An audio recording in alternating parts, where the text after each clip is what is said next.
Hello, hello, my sweeties, and welcome to another episode of Oh My Anime Podcast. This is your host, Mimi Hime, and today we'll be talking about my love-hate relationship with shonen shows.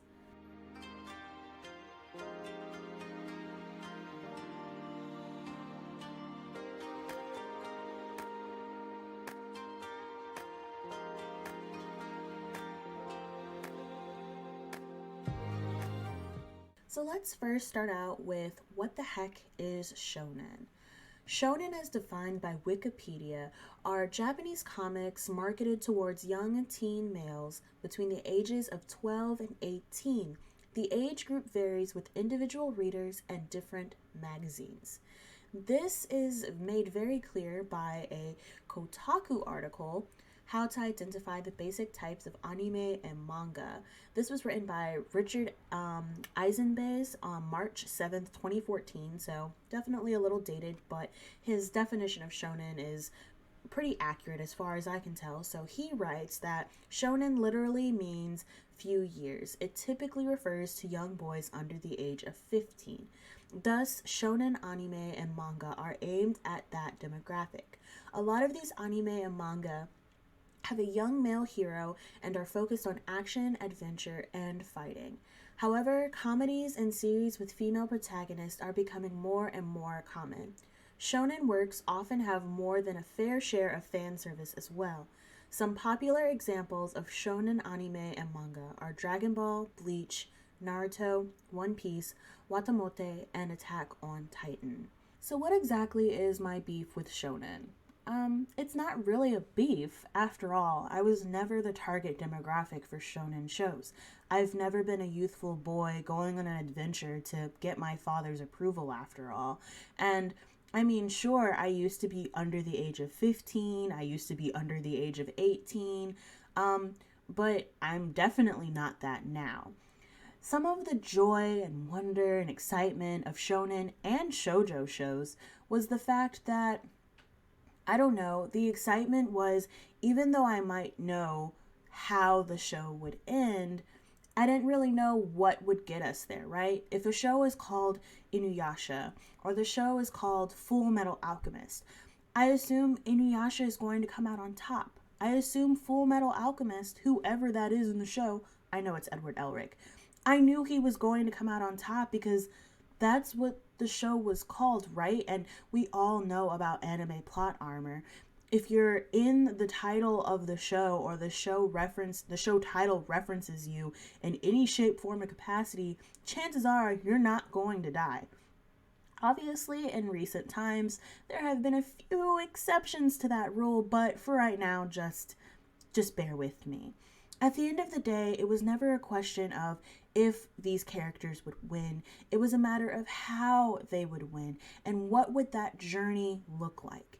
If that journey was exciting and full of great adventure, meeting new friends, comrades, power of friendship moments that kept me engaged and immersed in the world, then great. But now that I'm older, I've seen so many different shonen, I've seen so many different shoujo, I just know all the tropes. I know all the cliches. I've spotted all the red flags. So if a show doesn't give me something else other than that, youthful boy growing into a man or the greatest hero alive, if it doesn't give me a little more than that, I'm just not interested. So that's not to say I'm not watching any shonen anymore or any shoujo anymore. I'm just watching a lot less. So even if it's mainstream, even if it's super popular, I'm just not picking these shows up like I used to. And even if I pick them up, I can assure you, after it exceeds 50 episodes, it's even harder to keep my interest because I just don't have the time to be invested in shows that are going to be 100+ episodes anymore. I don't have the time, and quite frankly, I don't have the attention span. The plots are just not that engaging. Half the time I'm sitting there being like, wow, this fight could have been over in 5 minutes if they had just done X, Y, and Z. Or the fight could have just never happened if they had taken care of the bad guy 25 episodes ago when the bad guy was injured. But no, we have to wait for everyone to be at their peak strength all the time. It's exhausting. So, just to make sure you guys realize that I really do still watch shonen shows, I'm watching Dr. Stone. I find that show to be absolutely fascinating, and it's 100% a shonen. I think the premise of Dr. Stone is amazing. The world suddenly gets petrified. You've got this very quirky, weird protagonist, Senku, who is a science genius. I mean, yes, it's cliche and it's super tropey that the one guy who could count, you know, that many millions or billions of seconds that passed before he became unpetrified. Of course, he would be someone to wake up. Of course, his body wasn't crushed by, the elements, by water, by nature, by animals, or something like that. Of course, someone more evil or whatever than him, didn't wake up prior to him. Obviously the show is full of coincidences, but what show isn't full of coincidences that favor the protagonist? I can get over that. But Dr. Stone is just so much more than that. I don't know how he's going to do things. I don't know what he's going to prioritize on the list of technological advances that are necessary in the stone world, nor do I know how long it will take him to achieve those feats. I mean, really, Dr. Stone has me fully invested in all of the characters. The side characters are all lovable or hateable, what have you. It's interesting.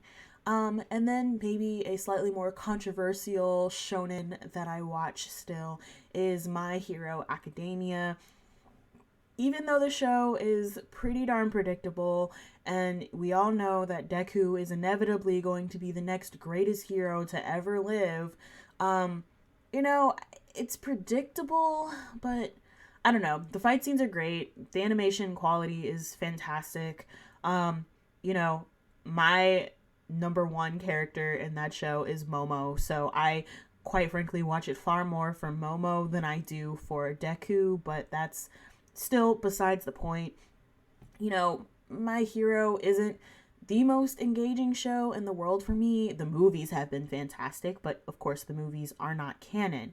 But I don't know. At least Deku's journey, I'm somewhat, interested and ever so slightly invested in seeing, what fight does Deku fight that makes him the greatest hero? At what point does Deku believe he's the greatest hero? At what point do other people start acknowledging him as the greatest hero? Things like that are what have kept me invested in My Hero. But, who knows? We're already going into season 5 this year.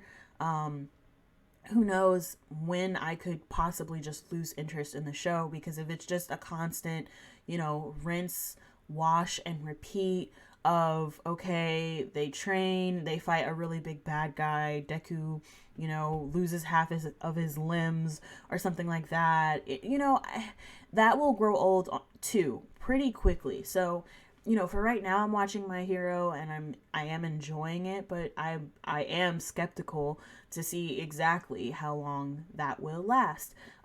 Especially since there are characters like Mineta who are in the show who to me are 100% unnecessary. I just don't think the show at all would change if a character like Mineta got yeeted off the face of the planet. Just like nothing in the show would actually change. He's not at all important to the plot. And I mean, I guess you could argue that for a lot of the classmates, but at least the other classmates, I actually care to see, how their powers improve. What other things do they learn that they can do with their abilities and their quirks and things like that. I care, but Mineta, I don't care at all. I just don't even know who Mineta caters to. But before I go off on a massively long rant about why Mineta is absolutely useless and doesn't need to be in the show, I'll move on to a different show. A show like Boruto. I do not watch Boruto. I made it 67 episodes through Boruto before I finally dropped it, which usually that's entirely against my MO. If I get, more than 3 or 4 episodes through something, I usually will keep watching it. But just like Naruto, I also dropped Naruto 60, 70 episodes in, because I ended up then just being like, okay, I'm just going to play the Ninja Storm games, get the nice, unfiltered, like, nice filtered version that doesn't have all of the anime fillers in it, and I'm just getting the raw story in the games. So I will fully admit that a majority of Naruto's plot and storyline, I know it extremely well, but that's only because I've played all of the Naruto Ninja Storm games. I did pick up Naruto Shippuden because Naruto Shippuden had far less fillers, was far more interesting, far more engaging, far more immersive, just all in all a better show to watch despite the length of it. So Boruto is like suffering from the exact same thing that Naruto was. Boruto was just, it drags, it doesn't make a lot of sense. Honestly, I can go through a ton of reasons why Boruto has just been an overall bore for me. First of all, Boruto is just a brat. Like, I know he's supposed to maybe be like the antithesis of what Naruto was. He has like literally the opposite issue. His parents aren't dead. The whole village doesn't necessarily hate him. He doesn't have a Jinchuriki, inside of his body that tried to destroy the entire village or anything like that. He's got a loving little sister that he loves and adores. And he's talented, but he's talented because both of his parents were hella talented. Things like that. He's just super bratty. I do notice that he has like little bits of learning moments, throughout the 67 episodes that I saw, but still it was just a drag. And I don't know, it was just very hard for me to watch the show where I felt like they were like rinsing and repeating Naruto with the next generation, like even with the way that like it's Shikamaru and Tamari's son that gets super close to Boruto, a lot like how Shikamaru and Naruto were pretty close even when they were younger. I don't like how they kept the Chika show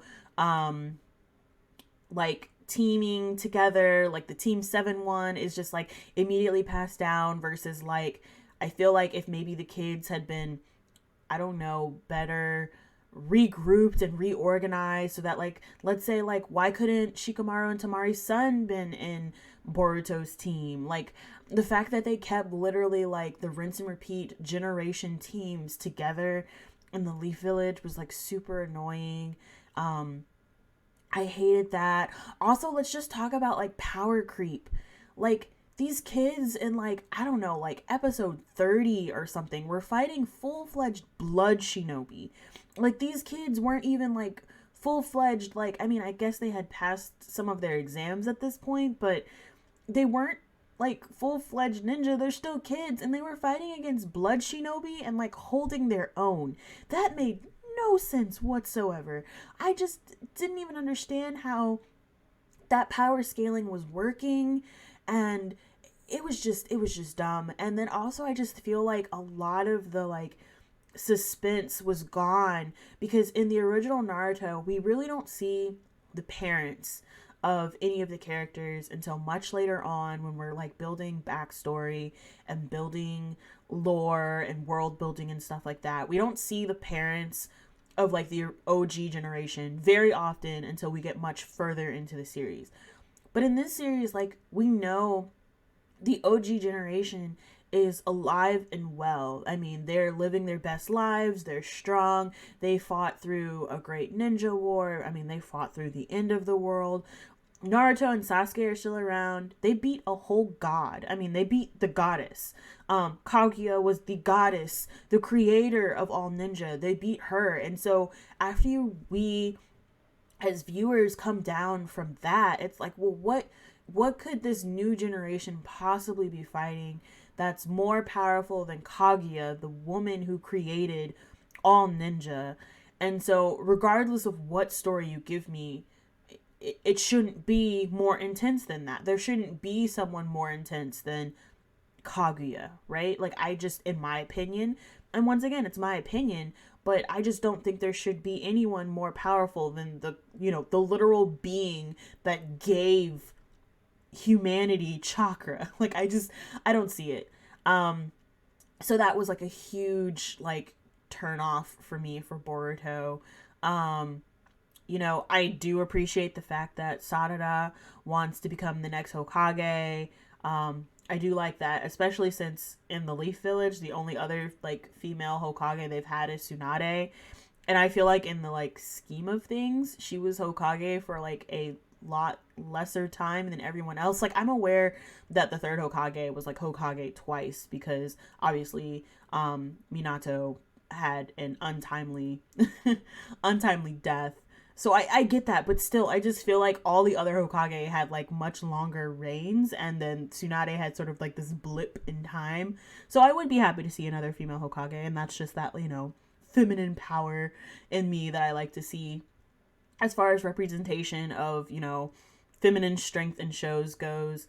So I kind of liked that, but even then, you just think about all the other Uchiha before her that have traumatizing experiences to get their Sharingan and the various levels of Sharingan to work. And I just, I don't know, like her traumatizing experience just in the scheme of things wasn't that traumatizing. So like that was weird.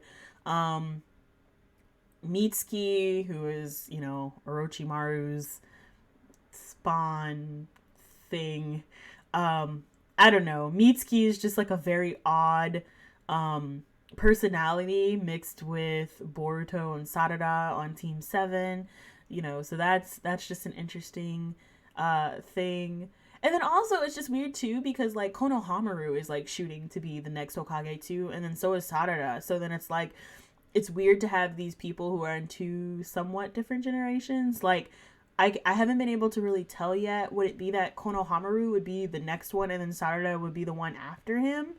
I just don't understand exactly what the timelines on Hokage are. Because Gaara has also been Hokage for a while. Because I think he definitely became Hokage before Naruto became Hokage.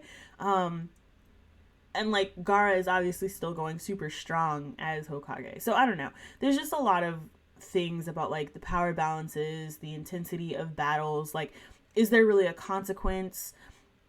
And then like sort of knowing that if the kids get in trouble, all of the parents are still alive to help like clean things up. So there's not really like an urgency. Because once again, the OG team of Boruto, the like villages were spread thin. They were fighting multiple battles. They were going on missions.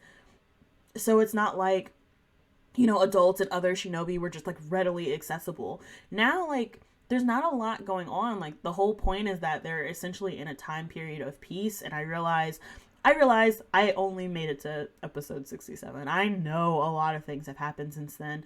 I've been kind of keeping up with everything that's going on. So I know there's a, you know, new baddie, Momoshiki, I think his name is, that's around, and I don't know. I just Boruto's not that great to me. I have heard that Boruto Shippuden is in the works, and chances are I will do exactly what I did for the original series and essentially try to retain and get all of the info of the main core storyline of Boruto from I guess I don't know, will it be called the Boruto Ninja Storm, or will they just keep calling it Naruto Ninja Storm dash, you know, next generations? Who knows? But I'm gonna simply get that storyline from the games, and then I will try to resume the show starting with Boruto Shippuden. And you know, if it follows in its predecessor's footsteps, then I should be able to watch Boruto Shippuden and enjoy it. Yeah, I don't know. So that was a pretty long rant about Boruto. So I guess then I just need to explain, like, the love-hate is, I love shonen. I love anime in general. So if it's a good story, then of course I want to watch it. But part of a good story for me is me being able to enjoy the journey as much as the character is. And if I'm not invested in the how because I always know how it's going to happen, then there's no joy, there's no excitement, there's no mystery. And so if I can always figure out what exactly the plot point is, and I'm not saying like, okay, I know Boruto's gonna win, or I know Inuyasha's gonna win, or I know Edward Elric is gonna win, or I know Ichigo is gonna win. I mean more like if I know exactly how they're gonna win, like if I can sit there and dictate to you, okay, he's about to do his Getsuga Tensho, and now he's gonna suddenly go, half hollow. Okay, now he's gonna use his Quincy power. Okay, now he's gonna end it with this power, because I just know, because that's exactly how they've rinsed repeated every single other fight. I don't care anymore. I just really, really, really don't care. And that's kind of like what I was trying to hint out earlier with My Hero. Like, if I know that, like, Deku's going to end every single fight with, like, a punch, then I'll probably get bored. Like, even shows like One Punch Man, like, I can watch the show because it's super duper funny, but that's the thing. Like, I'm focusing on the, like, comedy of it, not really the action of it. So, like, I think it's I don't know, I just think it's anticlimactic. Like, I know the fight is going to end with a punch, right? He's One Punch Man. So, I don't know. I'm far more invested in One Punch Man as a comedy than I am in it as an action. So, I think that's what allows me to, like, get through that show. So yeah, I don't know. I love the shows because they're, shonens tend to be the mainstream shows. Those are the things that everyone's talking about. Those are the shows that when you go to cons, everyone's cosplaying, everyone's got merch for those shows. So obviously I don't just like intentionally, shit on shonen because I'm a hippie or I don't want to be a part of like the mainstream hype train or anything like that. It just has a lot to do with, can I go on the journey? And, another great example of a show that I love is Demon Slayer. I could not predict everything that was going to happen there. I'd also like the premise that I don't read manga. I almost never read manga. I could probably count on both of my hands the number of manga that I have actually gone back and read for a show. I just don't have time to both consume as much anime as I do and read manga at the same time. So just for my own enjoyment, I tend to stick purely to anime. I will go read particular chapters of manga for shows I'm watching if I am interested in seeing the differences in context of how certain events play out or even how certain characters acted during those moments. So it's sort of more of a like researching how was that moment supposed to look and how did it actually come through in the anime, because I know sometimes, in shonen I'll be really upset about something, a fight scene or a reaction to like a character death or something, and I'll be like, God, like this is awful, and people will be like, no, like in the manga this was so much better. And then so in that case I will go back and look at the manga and be like, oh, okay, yeah, this was like so much better in the manga, the source material kind of thing, and they just took liberties for whatever reason. So things like that. Yeah, I really just don't read manga in general. It's not even just shonen. I don't read manga for like anything other than BL.